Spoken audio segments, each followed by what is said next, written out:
Bonjour à tous, je suis ravi de vous retrouver aujourd'hui via ce format courte vidéo qui vise à vous montrer comment passer d'un gadget à un assistant avec l'IA générative. L'objectif est simple, une promesse technologique, une illustration d'un cas d'usage en partage d'écran en direct, un avis exprimé sur le bénéfice que l'on peut en dégager et quelques bonnes pratiques sur les conditions de réalisation. Vous êtes prêts? Aujourd'hui, on va voir ensemble comment on peut utiliser l'IA générative pour synthétiser les échanges d'une réunion d'idéation. Et je ne parlerai pas de transcription des échanges en ligne cette fois-ci, c'est promis.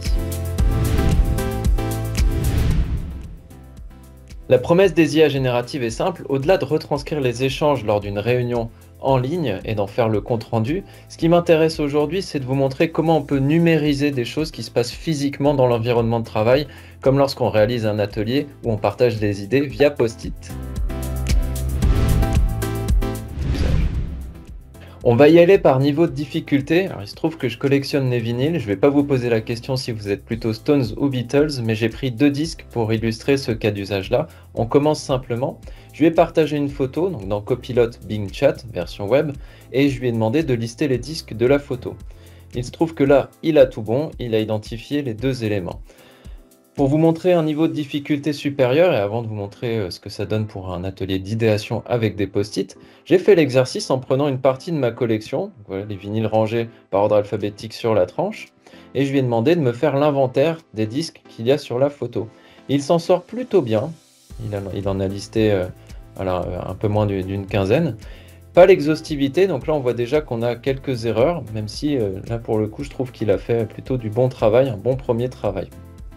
Si je vais jusqu'à notre cas d'usage d'atelier, admettons que vous faites un atelier d'idéation sur quels sont les usages IA générative du moment sur lequel vous voulez travailler, là je vous ai pris 4 post-it par ordre de priorité et je lui ai demandé de retranscrire numériquement ce qui s'était passé dans cet atelier. Et là je repars avec un tableau de synthèse par niveau de priorité sur les cas d'usage que j'ai abordé sur post-it. Alors vous voyez, il y a quelques hallucinations, c'était trouver un créneau commun, ce qui m'amène à certaines limites qu'on peut avoir sur la numérisation. C'est pas une plateforme d'OCR, hein. Mais voilà, avec un petit peu de travail sur le prompt, notamment en lui demandant de ne pas faire d'erreur, on repart avec une liste des éléments classés, donc par ordre de priorité, ce qui était la structure de ma photo.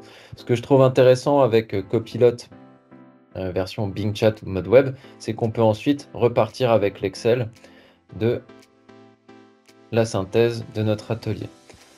Voilà. Donc vous pouvez tester ce cas d'usage-là, augmenter le niveau de difficulté et voir si vous arrivez à atteindre les résultats escomptés.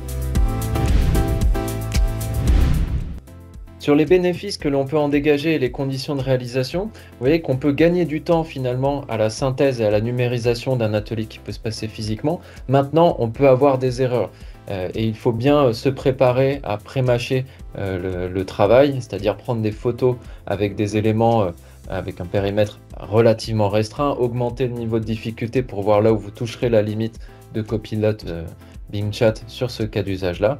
Et voilà, s'armer de patience, ne pas être frustré en prenant la photo de tout votre tableau avec 100 post-it. Ça ne fonctionnera pas, il faut y aller partie par partie. Et bien sûr, bien structurer la photo que vous voulez prendre pour que ce soit exploitable par l'IA générative dans la foulée.